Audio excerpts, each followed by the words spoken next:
Typhoon signal number 8 will be issued between 2 and 5 a.m. tomorrow. Preparations are underway for the approach of Super Typhoon Saola, and school classes will be canceled tomorrow. And a military takeover in the African nation of Gabon.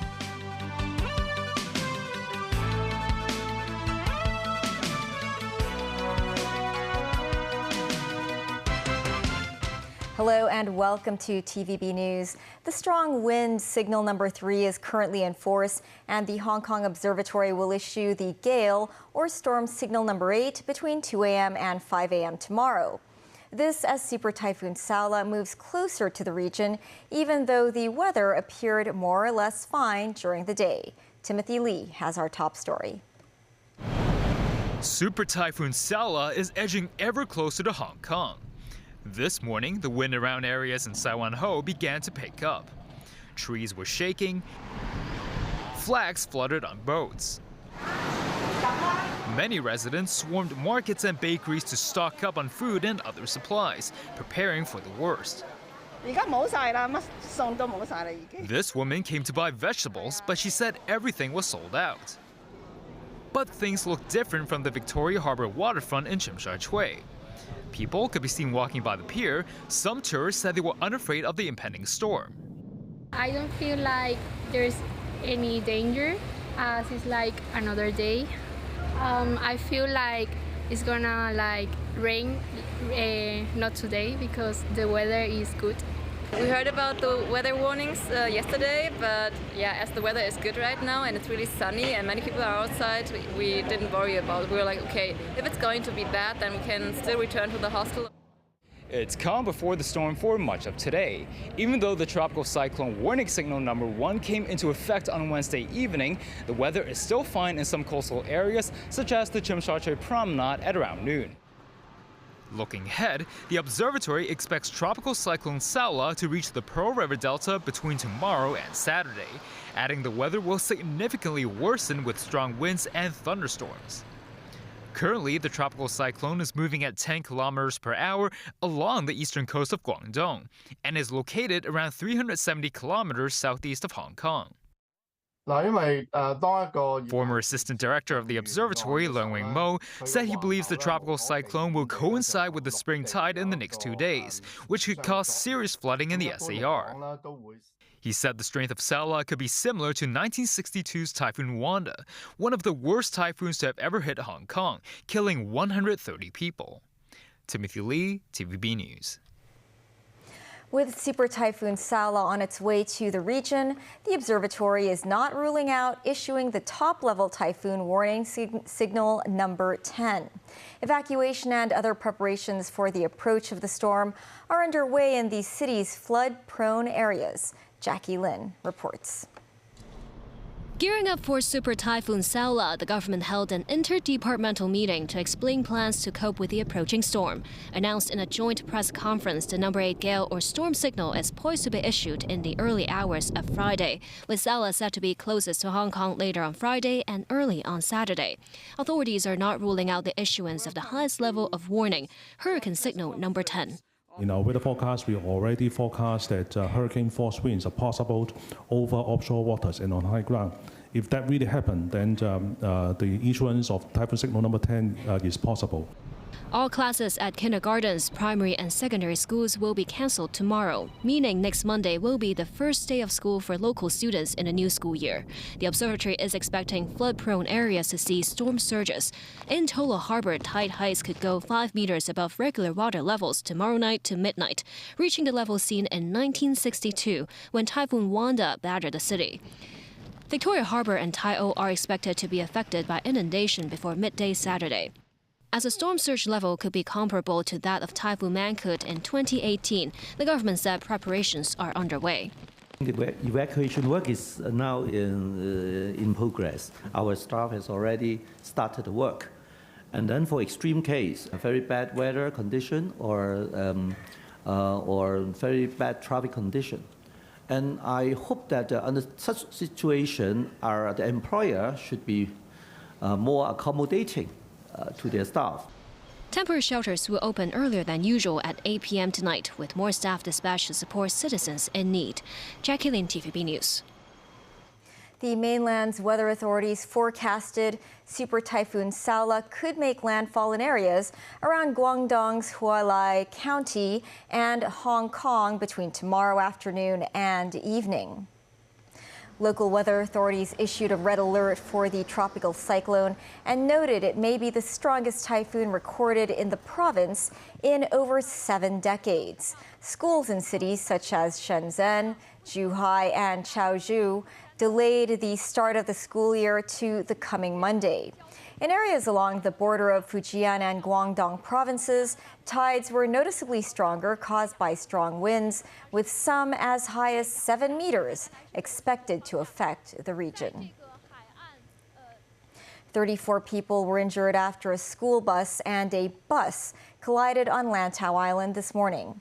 After an initial investigation, police suspect the crash was caused by the driver of the school bus steering the vehicle into the opposite lane. Mimo Sangai reports. After the accident, the school bus was half tilted, with one side of the vehicle seriously damaged. The windshield of the bus was smashed. The bus driver was injured and trapped. Firemen helped passengers out of the stricken bus. Meanwhile, students waited on the side of the road. Some of them looked frightened and needed to be comforted by others. The collision happened before 8 a.m. this morning. The school bus was heading towards Discovery Bay from Tu Mun, and the bus was on its way to Sunny Bay. I saw the school bus driver steering the vehicle into the opposite lane. Then the crash happened, the bus driver said. A student said the bus driver fainted just before the crash.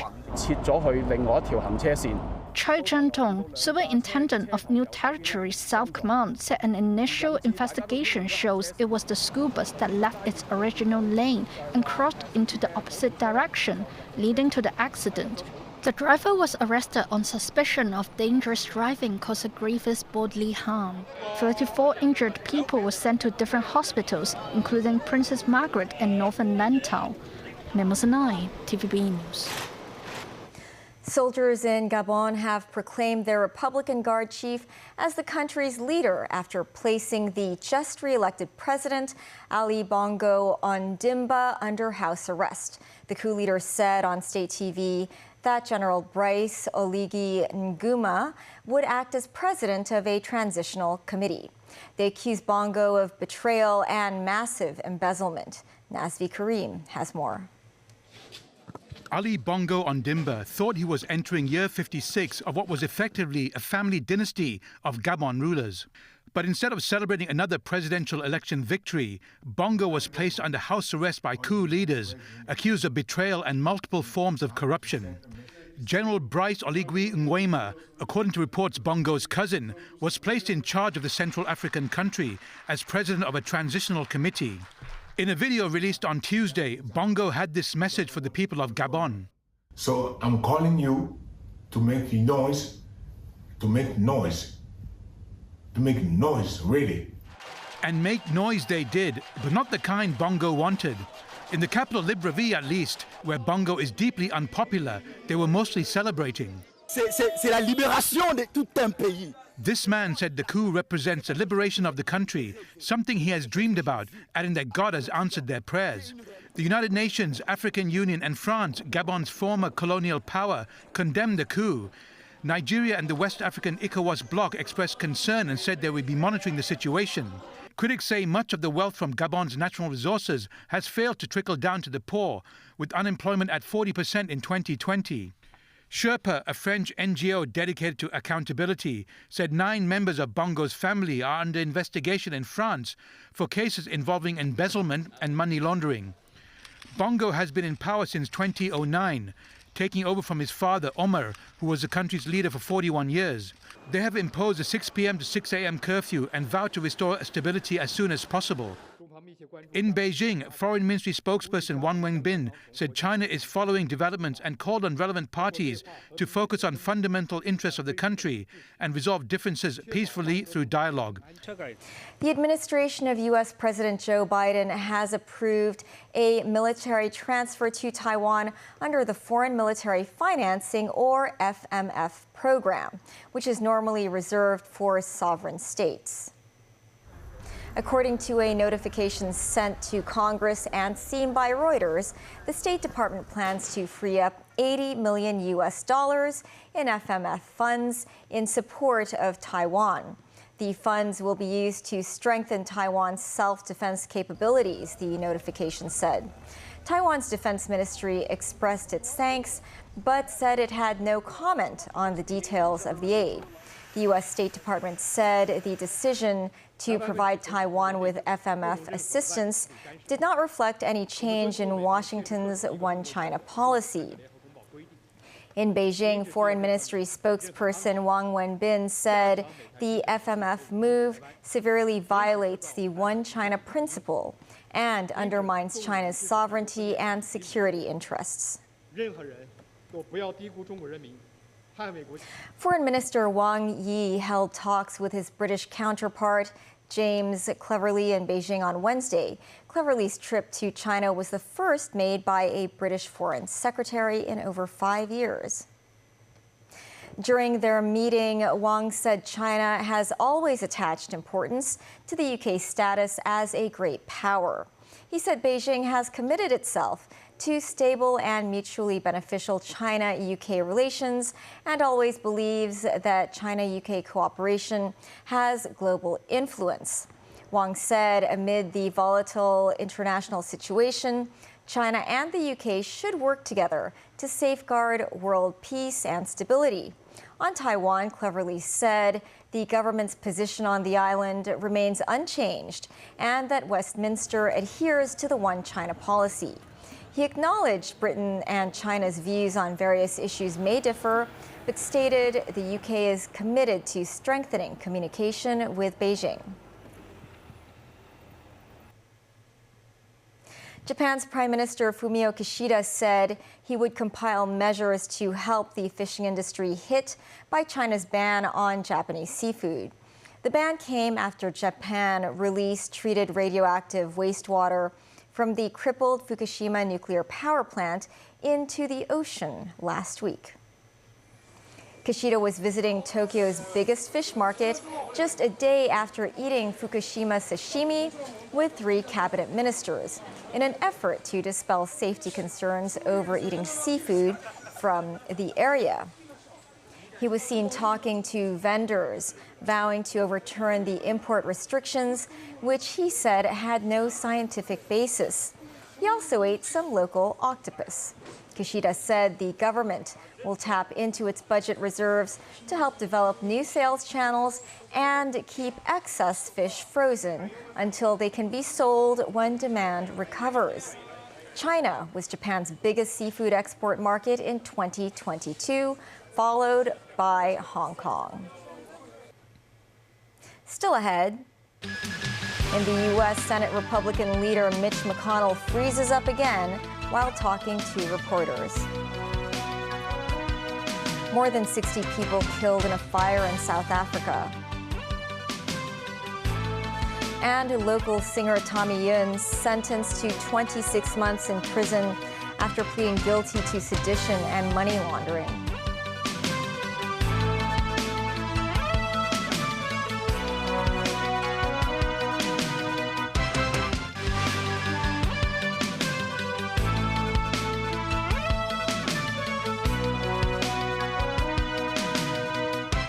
Welcome back. Top U.S. Senate Republican Mitch McConnell froze for more than 30 seconds and was unable to answer a question posed to him by a reporter at an event in Kentucky on Wednesday.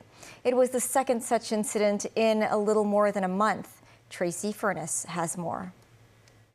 What are your thoughts on running for re-election in 2026? What are my thoughts about what? Running for re-election in 2026.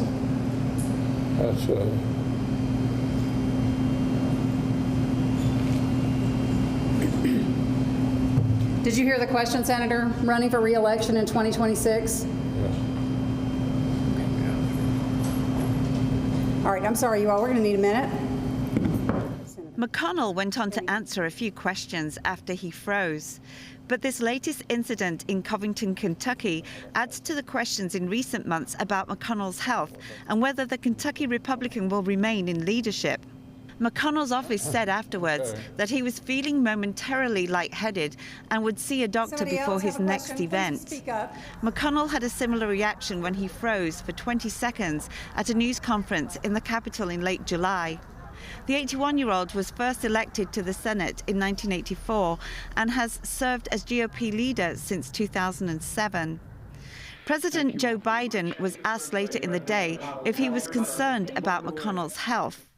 I just heard literally coming out, and Mitch is a friend, as you know, not a joke. We always, I know people don't believe that's the case, but we have disagreements politically, but he's a good friend, and so I'm going to try to get in touch with him later this afternoon. I don't know enough to know. In March, McConnell suffered a concussion and a broken rib after falling and hitting his head after a dinner event at a hotel. Tracy Furness, TVB News. Some 70 people were killed and over 40 injured as a fire tore through a multi-story building in the central business district of South Africa's largest city, Johannesburg, overnight. The death toll is expected to rise further. An emergency services spokesperson said at least one child was among the dead. The spokesperson said the building was effectively an informal settlement where homeless people had moved in looking for accommodation without any formal lease agreements. As many as 200 people are estimated to have been living there. Authorities said the fire had been largely extinguished, but smoke could still be seen seeping out of the building's windows. It's not immediately clear what caused the blaze. Singer Tommy Yoon has been sentenced to 26 months in prison after pleading guilty to sedition and money laundering-related charges. The district court heard that Yoon posted multiple inflammatory remarks on social media between September 2021 and January last year. They include making seditious statements about the death of a Marine police officer in an anti-smuggling operation, cursing another police officer who was bitten by a boar, and mocking a national security judge who was on leave due to a heart condition. He also laundered more than $700,000 raised through crowdfunding. In passing the sentence, Judge Ernest Lin said Yoon had made up stories to exploit people's sympathy and incite anger against the government for his own gain. The police have arrested a 20-year-old man on suspicion of indecently assaulting an 18-year-old woman during a University of Hong Kong orientation event in Yuen Long. Sources say the arrested man is also a HKU student. The incident allegedly happened during an orientation event held by the Nursing Society. While the student is said to be a member of Hong Kong's Nursing Society, he reportedly does not study that degree. The news of the alleged incident assault came after a female freshman shared a post on a social media platform, claiming she had been assaulted by a senior student. The government began its 2-month public consultation today on tightening its air quality objectives. The latest air quality health index has been in force since January last year. In the government's proposal, it suggested that the indices for 3 types of pollutants be tightened.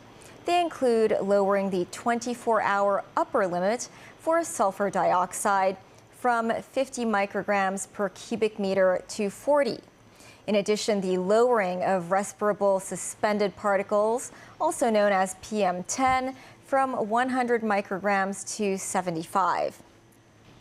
Plans, too, to introduce 3 new parameters to the 5 prevailing air quality objectives, according to the World Health Organization's global air quality guidelines. They include nitrogen dioxide, ozone, and carbon monoxide. That's the news. Stay dry and stay safe tomorrow. Bye for now.